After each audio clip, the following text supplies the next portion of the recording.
कल्पना कीजिए, एक पड़ोसी देश का खजाना पूरी तरह खाली, हिंसा और अराजकता का माहौल और व्यापार ठप। अचानक उसकी नजर भारत की तरफ टिकती है। अब सवाल उठता है, भारत का विदेश मंत्री डॉक्टर एस जयशंकर अचानक ढाका क्यों पहुंचे? क्या यह सिर्फ औपचारिकता थी या इसके पीछे छुपा है एक बड़ा संदेश, एक रणनीति जो बदल सकती है पूरे क्षेत्र का खेल? लेकिन कहानी यहीं खत्म नहीं होती। पुराने वादे, अधूरी क्रेडिट लाइन, राजनीतिक भूचाल और नए वोट बैंक की ताकत, जिसे समझना हर भारतीय के लिए जरूरी है। वीडियो के अंत तक बने रहिए, क्योंकि अंतर्राष्ट्रीय रणनीति और सुरक्षा का पूरा नक्शा बदल सकता है। आज भारत के सामने एक बेहद गंभीर स्थिति खड़ी हो गई है। बांग्लादेश के खजाने की हालत पूरी तरह खाली हो चुकी है और वहां हिंसा तथा अराजकता का माहौल फैल चुका है। व्यापारिक गतिविधियां ठप पड़ चुकी हैं और आम जनता कठिन परिस्थितियों में फंसी हुई है। ऐसे समय में अचानक उन्हें भारत की याद आई, उस पुराने वादे की याद जिसका एक बड़ा हिस्सा अब तक पूरा नहीं हुआ है। लेकिन इस बार मामला पहले से बिल्कुल अलग और जटिल रूप ले चुका है। साथ ही एक और बड़ा सवाल सबके मन में उठ रहा है, आखिर भारत के विदेश मंत्री एस जयशंकर अचानक ढाका क्यों पहुंचे? दोस्तों, अक्सर कहा जाता है कि मदद उसी की करनी चाहिए जो उसकी अहमियत और कदर समझता हो, लेकिन पड़ोसी मुल्क बांग्लादेश के मामले में परिस्थितियां कुछ बिल्कुल अलग नजर आ रही हैं। मैं यह बात यूं ही नहीं कह रहा, बल्कि पूरी गंभीरता से बता रहा हूं, क्योंकि एक बार फिर बांग्लादेश की नजर सीधे भारत की तिजोरी पर टिकी हुई है। ताजा खबरें आ रही हैं कि बांग्लादेश को एक बार फिर पैसों की सख्त जरूरत है और मोहम्मद यूनुस की अंतरिम सरकार उम्मीद भरी नजरों से भारत की तरफ देख रही है। लेकिन इससे पहले कि भारत सरकार कोई फैसला ले, जरूरी है कि हम इतिहास के पन्ने पलटें और देखें कि यह पूरा माजरा वास्तव में क्या है। आइए कहानी को थोड़ा पीछे ले चलते हैं। उस समय में जब बांग्लादेश में शेख हसीना की लोकतांत्रिक सरकार सत्ता में थी, उस दौर में भारत और बांग्लादेश के द्विपक्षीय रिश्ते काफी मजबूत और स्वस्थ थे। दोनों देशों के बीच विश्वास का माहौल था। तब भारत ने बड़ा दिल दिखाते हुए बांग्लादेश को 8 अरब डॉलर की क्रेडिट लाइन प्रदान की। इसका मकसद था वहां बुनियादी ढांचे, रेलवे, सड़क, ऊर्जा और कनेक्टिविटी से जुड़े प्रोजेक्ट्स को आगे बढ़ाना और दोनों देशों के रिश्तों को और मजबूत करना। इस 8 अरब डॉलर की क्रेडिट लाइन के चलते कई अहम परियोजनाओं की शुरुआत हुई। इस राशि का उपयोग रेलवे लाइनों के आधुनिकीकरण, सड़कों और पुलों के निर्माण, बंदरगाहों की कनेक्टिविटी बढ़ाने और पावर सेक्टर को मजबूत करने में किया गया। उद्देश्य स्पष्ट था, बांग्लादेश की अर्थव्यवस्था को मजबूती देना और पूरे पूर्वी भारत बांग्लादेश क्षेत्र को एक सशक्त ट्रेड कॉरिडोर में बदलना। लेकिन समय के साथ परिस्थितियां बदलने लगीं। जिन परियोजनाओं के लिए यह राशि दी गई थी, उनमें से कई तय समय पर पूरी नहीं हो पाईं। भुगतान और वापसी के मामलों में भी सवाल उठने लगे। इसके साथ ही बांग्लादेश के भीतर राजनीतिक अस्थिरता, हिंसा और अल्पसंख्यकों पर हमलों ने स्थिति और गंभीर कर दी। भारत के लिए यह सिर्फ आर्थिक मामला नहीं रहा, बल्कि सुरक्षा और मानवीय दृष्टि से भी चिंता का विषय बन गया। यही वजह है कि आज जब बांग्लादेश एक बार फिर आर्थिक मदद की उम्मीद के साथ भारत की तरफ देख रहा है, नई दिल्ली पूरी सतर्कता के साथ कदम बढ़ा रही है। अब मामला केवल मदद देने तक सीमित नहीं है। ये देखना जरूरी है कि पहले किए गए वादों की जिम्मेदारी निभाई गई या नहीं, और क्या वर्तमान परिस्थितियां ऐसी हैं जिनमें भारत बिना शर्त कोई कदम उठा सकता है। एक बड़ा सवाल अब सामने खड़ा हो गया है। भारत ने जो हजारों करोड़ रुपए पहले बांग्लादेश को कम ब्याज दर पर दिए थे, उनका हाल आज तक पूरी तरह साफ नहीं है। आश्चर्य की बात यह है कि उस कर्ज का मूलधन तो छोड़िए, ब्याज का भी एक पैसा लौटाया नहीं गया है। हाँ, बिल्कुल सही सुना आपने, अभी तक 100 करोड़ रुपए भी वापस नहीं आए हैं। वास्तविकता यह है कि अब तक भारत के खाते में एक पैसा भी नहीं आया है। इसी बीच बांग्लादेश में भारत विरोधी लहर तेज होती जा रही है। हिंदू समुदाय के खिलाफ अत्याचार बढ़ गए हैं और हिंसा की खबरें हम हर दिन सुनते हैं। ऐसे संवेदनशील माहौल में भारत सरकार के लिए हर कदम बेहद सोच समझकर उठाना जरूरी हो गया है। हर निर्णय में सावधानी और रणनीति का होना अब अनिवार्य है। इसके अलावा इस पूरे परिदृश्य में एक तारीख और बहुत अहम बन गई है। 12 फरवरी 2026, वह दिन जब बांग्लादेश में आम चुनाव आयोजित होने वाले हैं। लेकिन यह कोई सामान्य चुनाव नहीं होगा। यहाँ की राजनीति में एक बड़ा भूचाल आने वाला है। बांग्लादेश के इतिहास में शायद पहली बार ऐसा होने जा रहा है कि शेख हसीना की पार्टी आवामी लीग, जो वर्षों तक देश की सबसे बड़ी राजनीतिक ताकत रही है, अब पूरी तरह कमजोर और बिखरी हुई नजर आ रही है। इसका मतलब साफ है कि राजनीतिक परिदृश्य पूरी तरह बदल गया है और भारत के सामने जोखिम पहले से कई गुना बढ़ चुके हैं। लेकिन दोस्तों, इस पूरी कहानी में असली ट्विस्ट अब सामने आने वाला है। बांग्लादेश की राजनीतिक दुनिया में अचानक एक नई पार्टी ने प्रवेश किया है, जिसका नाम है BMJ, यानी बांग्लादेश माइनॉरिटी जनता पार्टी।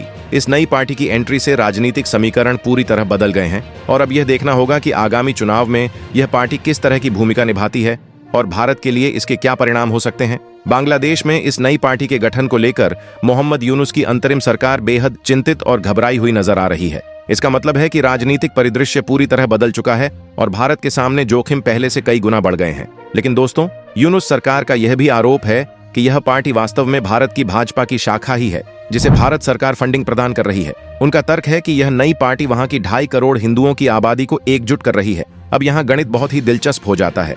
2.5 करोड़ की संख्या कोई मामूली नहीं होती, खासकर चुनावी संदर्भ में।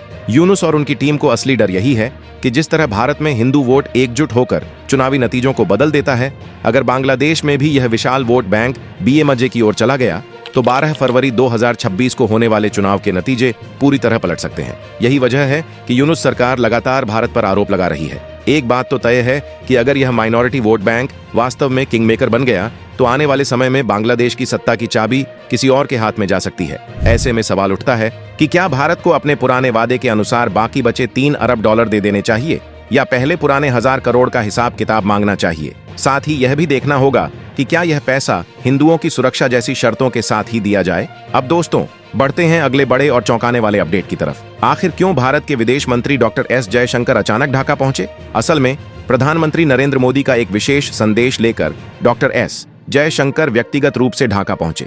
यह द्वारा केवल औपचारिकता नहीं था, यह भारत की नेबरहुड फर्स्ट नीति का जीवंत उदाहरण था, जिसमें पड़ोसी देशों के नेताओं और उनके कद का पूरा सम्मान किया जाता है। डॉक्टर एस जयशंकर का यह दौरा सिर्फ राजनीतिक यात्रा नहीं थी, बल्कि यह एक साफ संदेश था कि भारत बांग्लादेश की आंतरिक राजनीति से ऊपर उठकर वहां के लोकतांत्रिक सफर और सभी नेताओं की भूमिका का सम्मान करता है। इसका मकसद यह दिखाना था कि भारत के रिश्ते किसी एक पार्टी या सरकार तक सीमित नहीं हैं, बल्कि पूरे देश से जुड़े हैं। लेकिन कहानी में सबसे चौंकाने वाला मोमेंट तब आया जब एक गंभीर जनाजे के माहौल में, जहां शब्द नहीं बल्कि खामोशी बोलती है, डॉक्टर एस जयशंकर ने पाकिस्तान की नेशनल असेंबली के स्पीकर सरदार अयाज सादिक से हाथ मिलाया। ध्यान दीजिए, यह कोई सामान्य हैंडशेक नहीं था। यह मई 2025 में हुए भारत पाकिस्तान के सैन्य टकराव यानी ऑपरेशन सिंदूर के बाद दोनों देशों के बीच पहला हाई लेवल संपर्क था। यह किसी औपचारिक बैठक का हिस्सा नहीं था।